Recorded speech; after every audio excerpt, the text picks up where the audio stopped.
Hello again, friends. I am Steve Taylor, one of the illustrious crew at fthatnoisepod.com.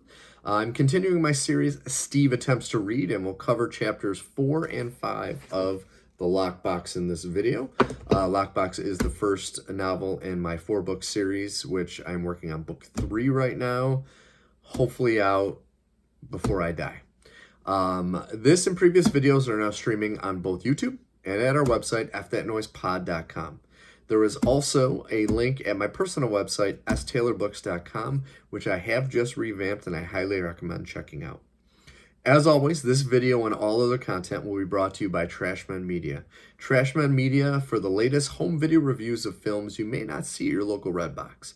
Visit them at trashmanmedia.com. Also brought to you by Bizarre Abyss, the site dedicated to news and straight talk. Visit them at bizarreabyss.com. Don't forget also to check out the #1 podcast among people reading to you right now at this moment, F That Noise. Check us out every Monday night around 9 p.m. I think this week it's going to be 8 p.m. Because it is one of our drinking game / trivias, which those episodes are highly entertaining and I recommend listening. Check us out at fthatnoisepod.com. And parents, the podcast is not for young ears. It is raunchy and it is fantastic. Now, I'm not a professional reader. I do not do this for a living. I will flub. I will make mistakes, and I apologize for it. But if you like what you're hearing in both the Lockbox and then after this, I will be beginning to read Homecoming for you, which is the second book in the series. They are available Amazon.com. There are links on my website for both. And I did want to throw this out there because I don't know if there was any confusion in the first couple of videos. I do have breaks in the middle of chapters, and I will say break. That just means that it's still in that basic story going on in that chapter. It's just going to move to a different location. All right? So without further ado, I think I have chatted enough. We are going to begin with chapter 4. Let me straighten this a little bit. Slide in. Okay. All right, chapter 4. An ominous black Buick LaCrosse sat motionless in the driveway.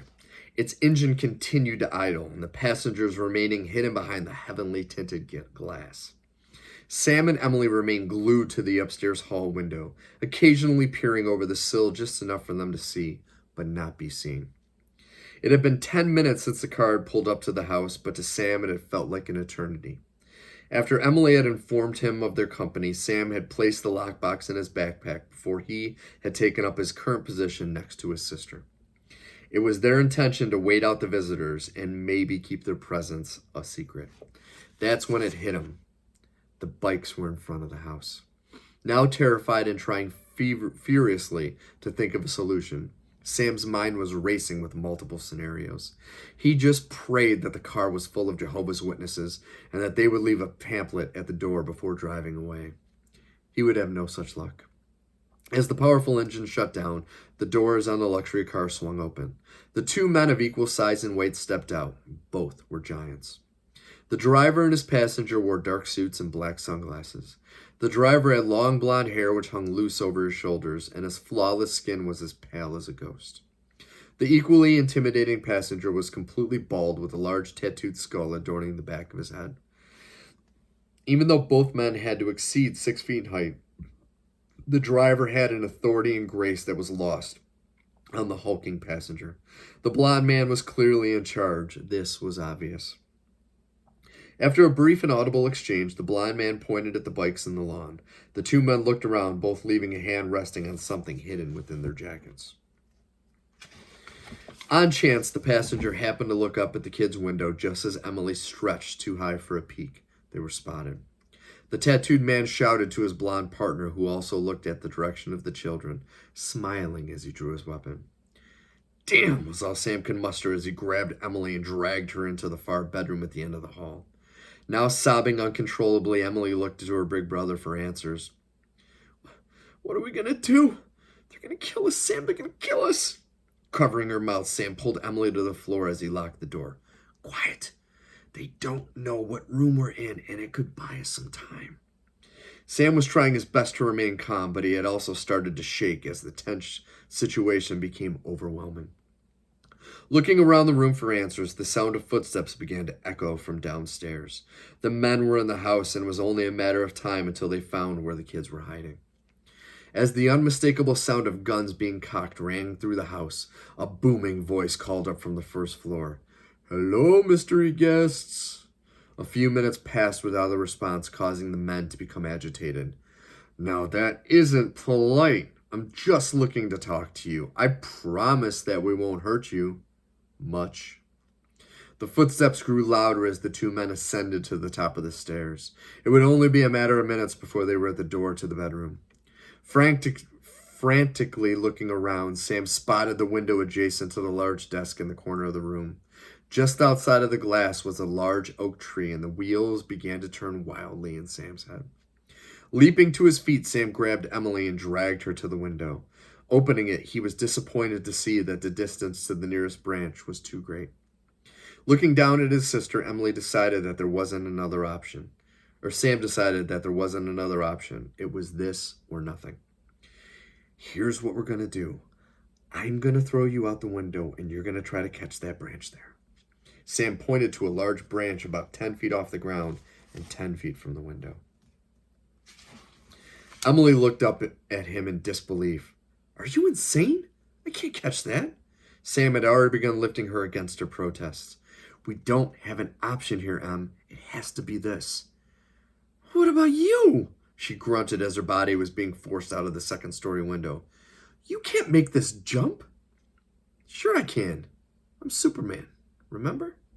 Emily looked into the face of her brother and knew this wasn't going to end well for either of them, but she trusted him with her life.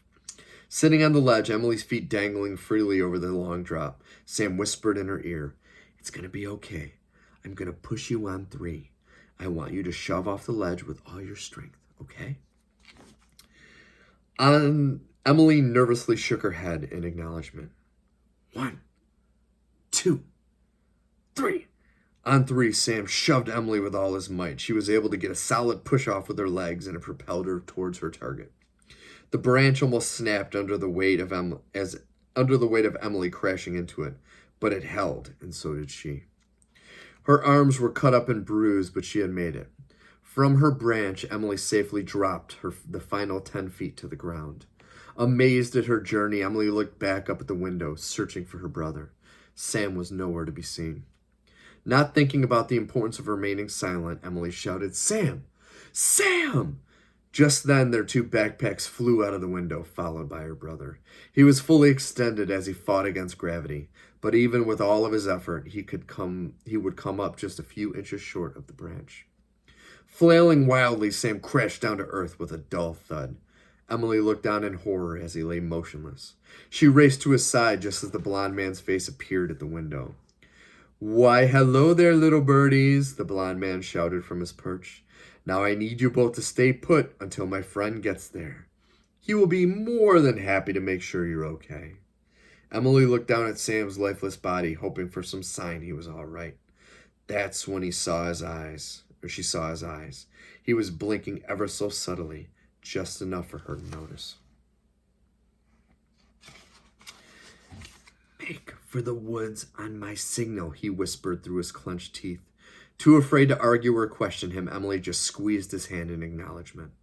With the approaching footsteps of the tattooed stranger growing louder, Sam bolted to his feet, catching the blond man by surprise. Sam was able to grab the 2 bags and Emily before the gunshots began sounding from behind.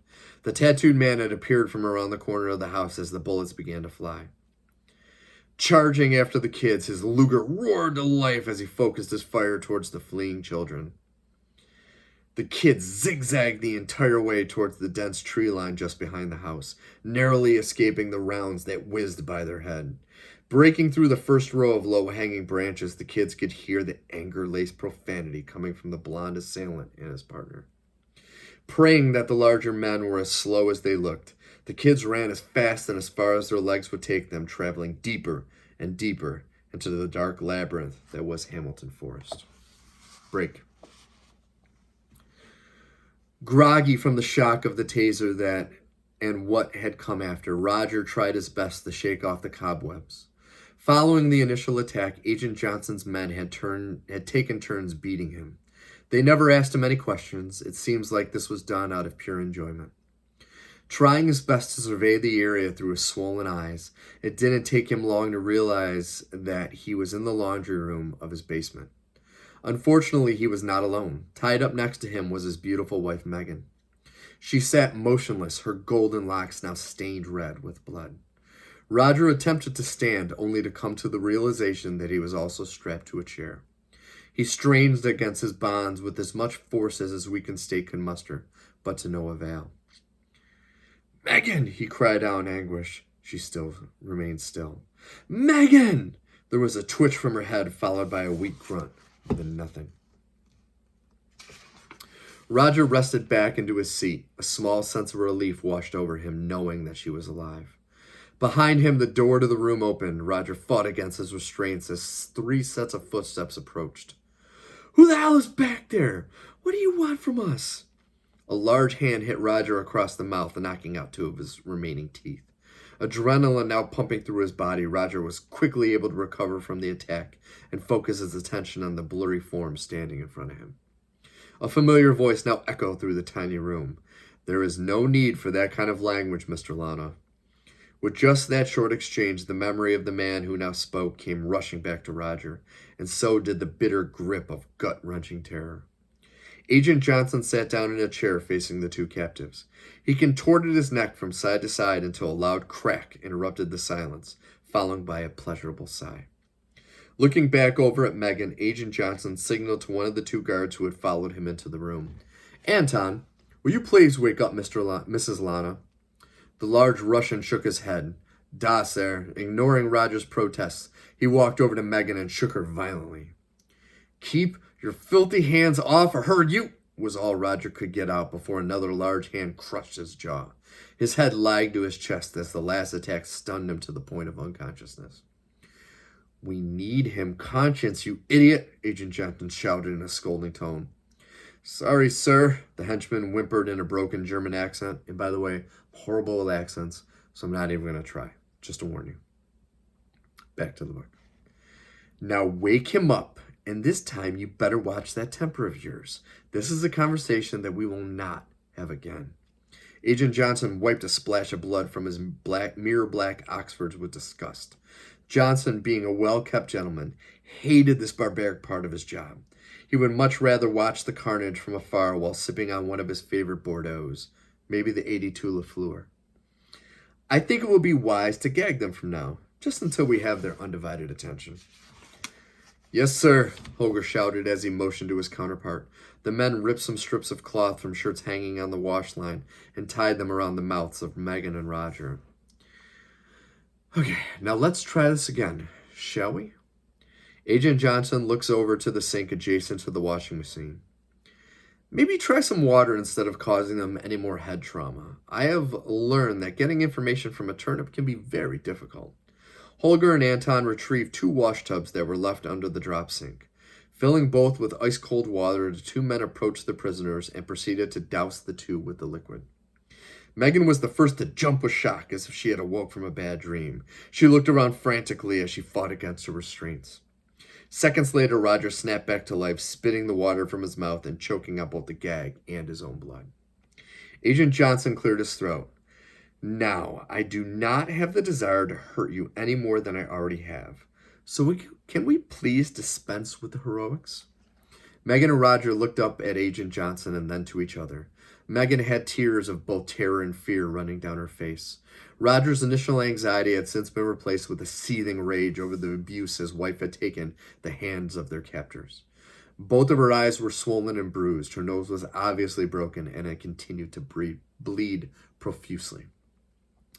"It's good to see that you are both finally realizing the severity of the situation you are in. Damaging you like this was not my intention, but after your rude welcome, it was necessary."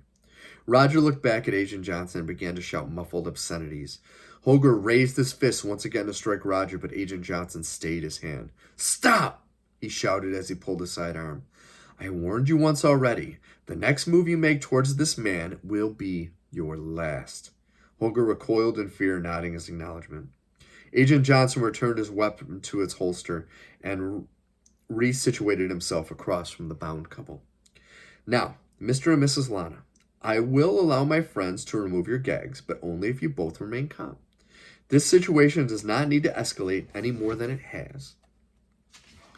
And let me remind you that your children's lives are at stake. Their fate is now in your hands.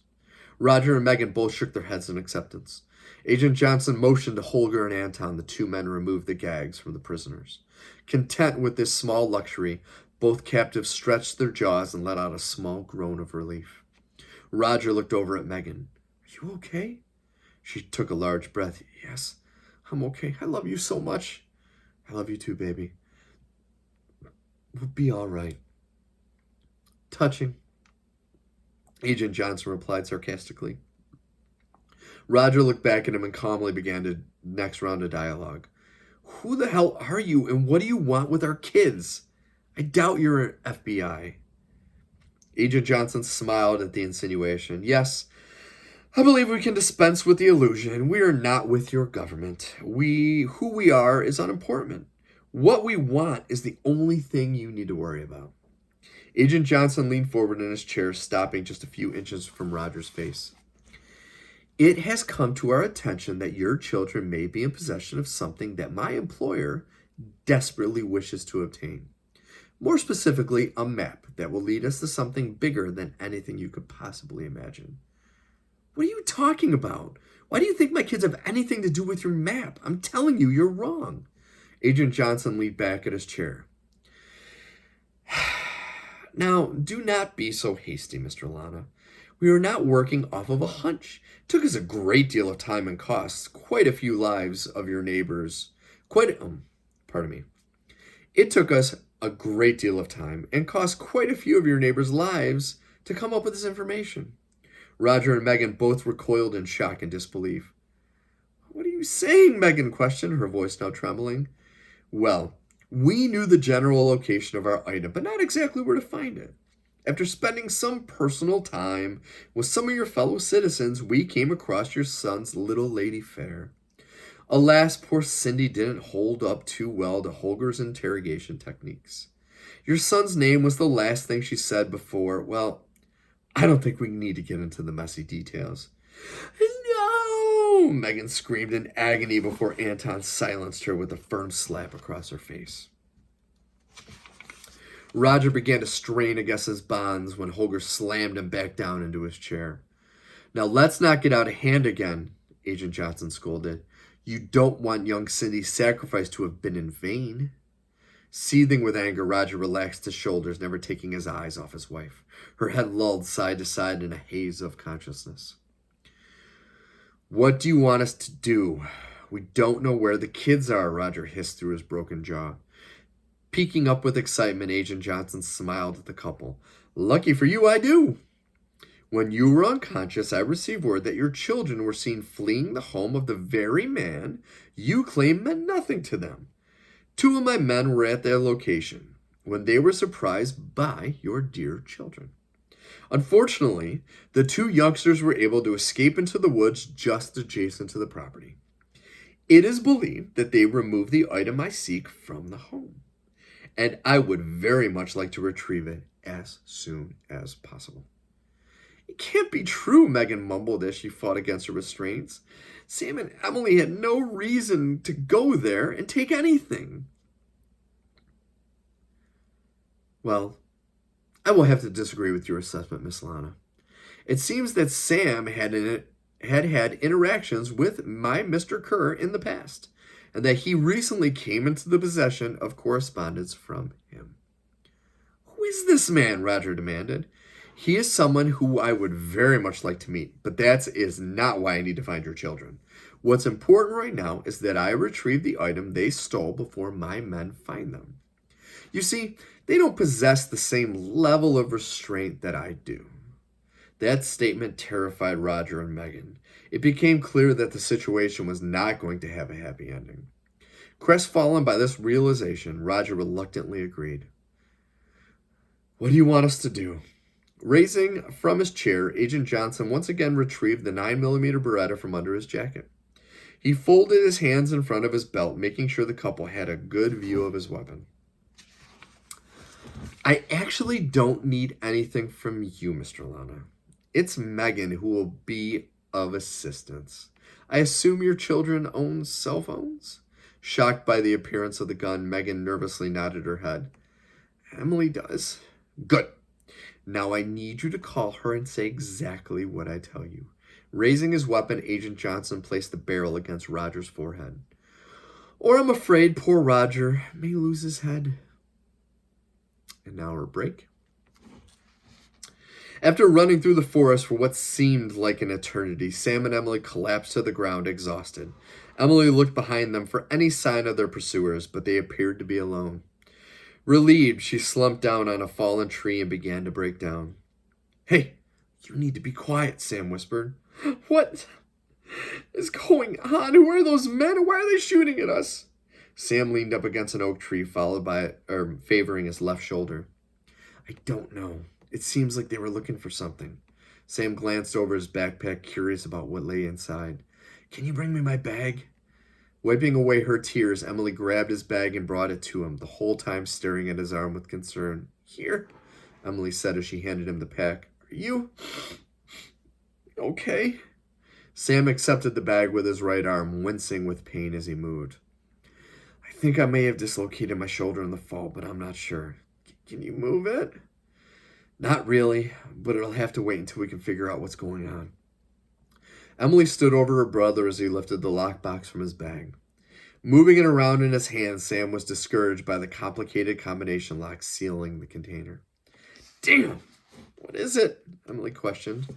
There's some kind of lock on this thing. I don't remember ever seeing a combination anywhere in the house, or in Mr. Kerr's letter to us. Slamming the box back into the bag, Sam let out a grunt of agony as he attempted to stand. This is starting to piss me off. How could Mr. Kerr get us involved in this crap? Maybe he didn't know this would happen. Looking at his sister in disbelief, Sam just laughed. Oh, you think we just happened to stumble on a couple of thugs in nice suits robbing an old man's house? Grow up, Em. This is bigger than a simple robbery. Don't talk to me like that. I'm not stupid, Emily shouted. I'm just trying to think of reasons why we're all of a sudden running for our lives. All right. Just keep it down. Sam looked around the dark, damp woods in which they were finding sanctuary. We don't know where those pricks are, and I think it would be better not to be here if they catch up. Okay, Emily reluctantly agreed. What now? We need to find help. Sam pointed west of their position. I'm guessing we're close to the sheriff's office. If I'm right, it should just be a mile or two in that direction. Sam looked around before resting his glance on Emily's bag. Did you bring your phone? Yes. But I don't have a signal here. We need to get out of the woods. Okay, but we need to keep hidden. I don't want those assholes finding us. Sam collected his bag and slung it over his good shoulder. He walked over to Emily and placed his hand on her shoulder as she collected her belongings. I know this sucks, but we'll be all right. We just need to get a hold of Mom and Dad. They'll know what to do. Wiping back her tears, Emily looked into her brother's eyes. Mom will kick their ass for what they're doing to us. They both let out a soft chuckle over her statement, a temporary reprieve from the fear of their situation and something they both needed. All right, getting excited. Now we're on to chapter 5. This is a shorter chapter, but it is one of my favorites that I've written in either book, and it is kind of heartbreaking. No spoilers here, but I hope you enjoy chapter 5. What's the problem? Agent Johnson remained steadfast, his gun barrel pressed against Roger's brow. Holger looked at the cell phone he was holding with a confused expression. I'm not getting signal, sir. The lady in phone saying other phone not in service? Give me that, Agent Johnson demanded. Holger handed his boss the phone, and Agent Johnson fumbled with the touchscreen, never taking his gun hand away from Roger's head. Their phone must not be in range. Agent Johnson handed the phone back to Holger. Keep trying. And you need to really work on your English. You sound like a buffoon. Yes, sir, Holger said as he took back the phone, within him burning a repressed hatred for his employer and his snide remarks. Holger's intellect surpassed that of Agent Johnson's, but that was a debate he would never win. Just as Holger began to redial Emily's number, the phone suddenly began to ring. Emily's name and picture appearing on the caller ID. Agent Johnson looked at Megan. Our luck has changed. Remember what I said, he threatened as he pulled back the hammer on his gun. Megan shook her head vigorously. Holger placed the phone on speaker just as it connected. The temporary moment of silence was interrupted by a shaky voice on the other line. I'm here, baby, Megan said, trying to remain calm. Something terrible is happening. Sam and I need help. There are strange men shooting at us, and Sam is hurt. We don't know what to do. Megan looked over at Agent Johnson as she spoke in a calm, robotic tone. Calm down, honey. Tell me what's happened. There was a muffled sound on the other end, and then Emily's voice was replaced by Sam's. Mom, are you and Dad all right? We're fine, Sam. We're just worried sick about you now. About you too. Why do you sound so funny? Where's Dad? Agent Johnson pressed the barrel firmer into Roger's forehead. Speak, he said in a soft but commanding note. I'm here, Sam. Everything's okay. The other line remained silent. Worried about blowing this opportunity, Agent Johnson kicked Megan's chair and motioned for her to continue. Are you still there, honey? Megan questioned. Yeah, we're here. This was followed by a short silence, and then Sam asked a question that gave everyone in the room pause. What should we do? Realizing Sam understood what was happening, Megan looked over at Roger. She stared longingly into his eyes. The many years of love they had shared was about to come to an end in this world. Hopefully it would be carried on into the next. They held each other's glance for only a moment, but the silent message of love that was exchanged could have filled 1,000 lifetimes. Megan looked up at Agent Johnson's confused expression and then just smiled defiantly. Run, baby! Run and never stop! Was all she could get out before an ear-piercing crack interrupted her thought. The call had ended. Megan sat in shock as the smoke still rose from the fresh wound that sat between Roger's icy blue eyes. Her soulmate was gone. The life together that she had cherished so much was over. Megan let out an anguished, blood-curdling howl. Her pain was unbearable. It was as if her heart had been ripped from her chest and thrown into the fire. Agent Johnson looked on with sick satisfaction. The pain Megan was feeling seemed to fill him with unbridled joy. Holger and Anton looked away as they knew what was to happen next. The two soldiers couldn't help but shed a tear at the sorrow felt by this petite warrior. Agent Johnson wouldn't need any further help from Megan and Roger to find the children. The GPS signal from Emily's cell phone was enough to track them down. Now he was just satisfying his salacious appetite for pain and suffering. It was all a game to him, and now it was time to make the final move. Without even speaking a word, Agent Johnson turned the gun on Megan, ending her torment with one quick flex of his finger. Break. Sam and Emily sat behind a large blue trailer home just off of West Avenue. They had left Hamilton Forest only moments ago, emerging south of a large trailer park. As they exited the tree line, Emily's phone began to vibrate. There were 2 missed calls from their mother. Excited about the possibility that their parents were going to save them from this nightmare, the kids feverishly dialed Megan's cell phone, unaware of the danger that they were putting themselves in. The conversation would only last a few seconds, but the effect of the call would change their lives forever. Sam sat motionless, the cell phone still resting in the palm of his trembling hand. Emily began to shake violently, terror over what she just heard now washing over her in a wave of emotion. "Was that Sam?" she shouted in agony. "What just happened?" He remained silent. A lone tear trickled from his eye. The shock of what had occurred was fully understood by the stoic, heartbroken child. "Sam, look at me!" Sam looked up at his sister's face, knowing that she was all he had left in this world. Swiftly moving from his seat, Sam embraced Emily with all the strength he could muster from his one good arm. Holding her close, he began to weep. Barely able to speak, he was able to manage a few simple words. "They're gone, Em." With the truth of his words sinking into her heart, Emily let out an ear-shattering scream. She buried her head into Sam's chest and released all of her anger and sorrow into him. Her small frame shook uncontrollably with grief. The two held each other tight, sharing in the moment of monumental loss, the rest of the world disappearing around them. Seconds later, the sound of tires screeching around the corner broke Sam from his trance. He quickly jumped to his feet, wiping the tears from his eyes. Looking around the corner of the trailer, Sam could see a black luxury sedan pulling up to the home. It was a Buick LaCrosse. Sam ran back to his sister, who still remained balled up on the ground, sobbing. Falling to his knees next to her, Sam began to shake her with his right arm, his left still hanging limp at his side. Emily, they're here. We need to go now. Emily's limp form stirred but remained dormant. I don't want to run anymore. Sam grabbed her face and looked into her red, swollen eyes. We don't have a choice. We need to run. I will not let you get hurt. But Mom and Dad are dead. We don't know that for sure, he lied. But if they are dead, they died to protect us. Mom and Dad gave us a chance to survive, and I will not let anything happen to you. We need to keep fighting for them. Injected with a sense of purpose, Emily arose from her shell and wiped the tears from her eyes.